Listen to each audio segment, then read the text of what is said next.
The Exiled Alpha by Silverless.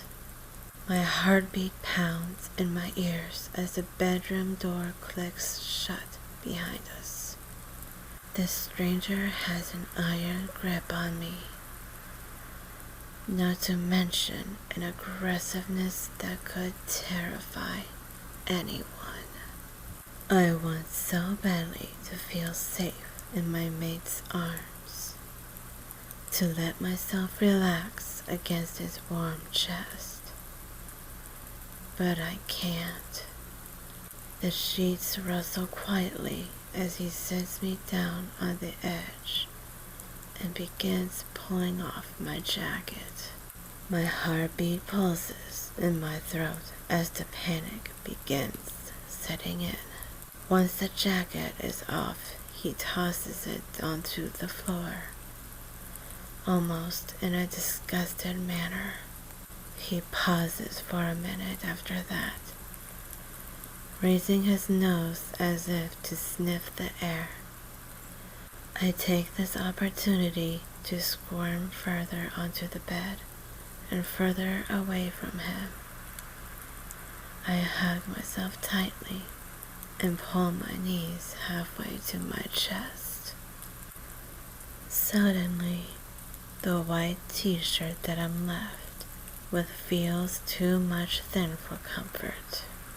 I swallow nervously, watching as he walks over to an attached room and turns on the light, revealing a bathroom. My skin prickles as I watch, the saliva cold in my mouth. What's he going to do?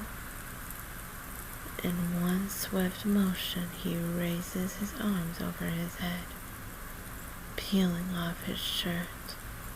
My eyes feel ready to bug out of my head. I did not sign up for this. The light behind him illuminates his figure. The light behind him illuminates his figure, creating a sublime, muscular silhouette made of ridge lines and defined curves. I can only faintly see the center of his outline, but it's enough to tell that his abdomen is no less apparent.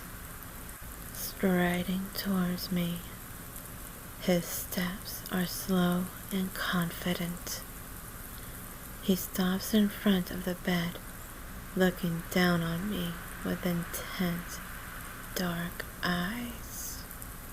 I lean back as he reaches forward, but I don't lean far enough.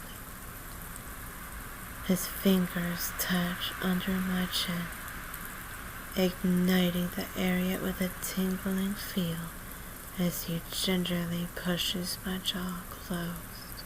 Heat rushes to my cheeks when I realize my mouth has been opened. Was it that obvious? My eyes flick to his uncertainty. What happens now?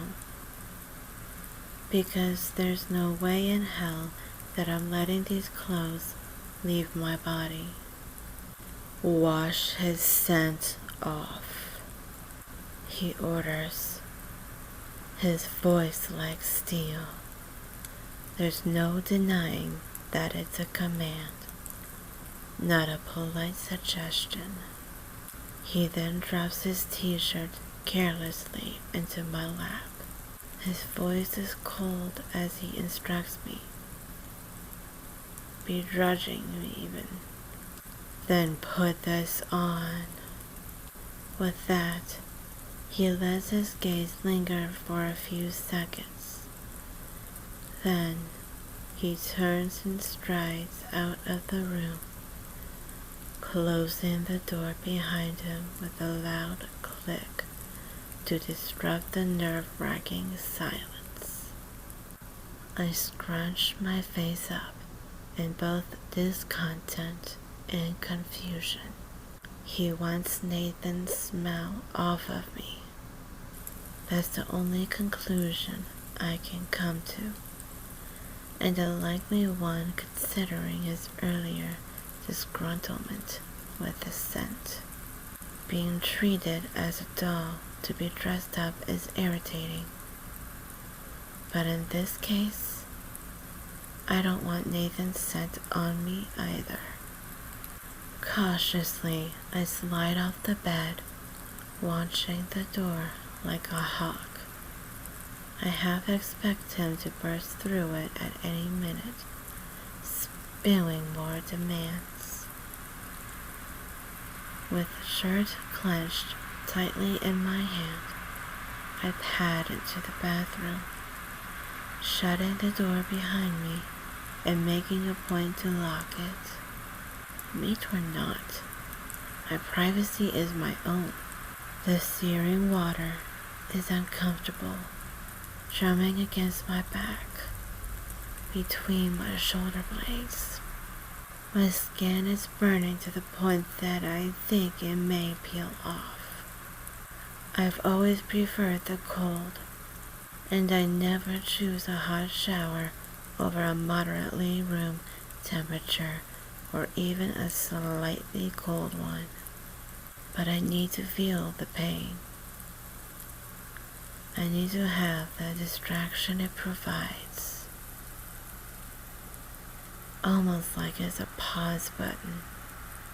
I fight to keep my mind off the situation at hand, along with the questions that go with it. Did this stranger, my mate whose name is a mystery, take over the pack? How many of my pack members did he kill? Am I still expected to marry Nathan? I shake my head, pushing away the curiosity. Whatever happens, happens. It's not like I was allowed to control my life before. What's the difference now? My focus turns back to my reddening body as I turn the water off and step out of the shower. I'm shaky as I put my clothes back on, my muscles lulled into a trance from the heat. Even more warmth pools in my stomach when I take a deep breath of the addictive scent clinging to this ominous stranger's shirt. I'm not a petite person per se, but it's still oversized to the point where I might be able to get away with not wearing anything else. Nonetheless, I slip my jeans back on anyway. There's a certain line drawn in my dignity that I'm not quite ready to cross yet. And walking around pantless, with a shirt tail barely covering my butt, would require crossing that line. When I re-enter the bedroom, my lovely and very congenially mate is nowhere to be found. Is this my window for escape? As soon as the thought crosses my mind, I ridicule myself for such a ridiculous idea. Running away from everything I know just to be killed on sight as a rogue? I'd rather not. Yet, at least. I wander out of the bedroom, which has to be the guest one considering its lack of a scent, and downstairs right out to the front door I was carried through. The stranger doesn't stop me, nor is there even any sign he was there. Outside, the entire village still looks deserted and desolate. Everything is dark, with only the moon acting as a dim lamp of silver light. The snow crunches beneath my feet as I wander through the empty streets, which are really just worn-out paths weaving between the cabins. My nostrils flare when a certain hair-raising smell reaches my nose. Immediately, goosebumps rise over my arms as I slow to a stop in the middle of the village, smelling the air more intently now. Blood. No, it's more than blood. It's carnage. And that smell, combined with the dark, soulless streets, isn't enough to send someone over the edge, then having your every move watched is. Just as before, when I look up, I find the curious, frightened eyes peering at me through the windows. A growl escapes my throat. I'm some kind of spectacle for them, and that fact piques me. I stare right back, but whoever it is doesn't budge.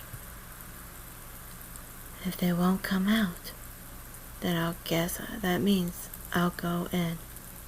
The heavy door of the pack house shutting behind me is louder than it should be. Usually I would avoid drawing too much attention to myself, but between Nathan's ceremonies and whatever the heck this can be called, I haven't been left much of a choice. When I turned the corner going into the grand living room, I met with about a dozen pairs of those staring eyes, glaring at me through the dark hue and blue shadows of the room. "You're wearing his shirt?" Maya's irritating, high-pitched voice exclaims as she throws her arms out dramatically. She's standing in front of the large windows beside the couch. There's no doubt that she was peeking out of it just a moment before.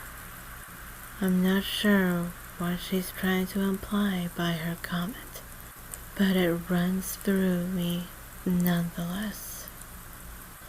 "You're clothed at all?" I regurgitate her exaggerated shock right back to her. More often than not, she's usually showing more skin than she's covering, and is far from being subtle, which is why I'm surprised to find her covered from head to toe in winter apparel. Everyone silently watching shifts uncomfortably in their seats in standing positions, but some of them I can feel staring holes right through me. Maya crosses her arms and sneers. "You're calling me a slut, but you're the one who just went to bed with the freaking tyrant." I freeze. Tyrant? Then it clicks. This is the tyrant everyone has been whispering about. The monster that Amy warned me to stay away from. So much for that. "Enough, Maya," Alpha Andre growls, entering through the kitchen. His presence immediately weighs down the air, making it heavy with tension. "Adrienne," he motions past himself, gesturing for me to enter the room he just came from. Alpha Andre may be the last bastard I want to talk to, next to his son, but I gratefully take the opportunity to get away from Maya. As I stride across the room to Andre, I stick my tongue out at her in a taunting sneer. She always hated being scolded by Andre instead of being his lapdog, and I've always loved her indignation over it. Once in the kitchen, I clench my jaw when I see Nathan sitting at the table. There is no denying that I have strong feelings for him, just not the feelings he wants me to. But repulse is a very strong feeling nonetheless. Although repulse isn't what I get, we approach the table.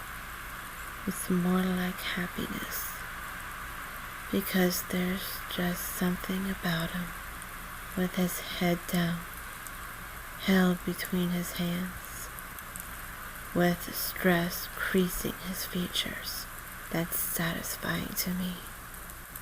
Explain to us, Andre says, leaning past me to lay his palm flat on the tabletop. What that monstrous bastard wants with you.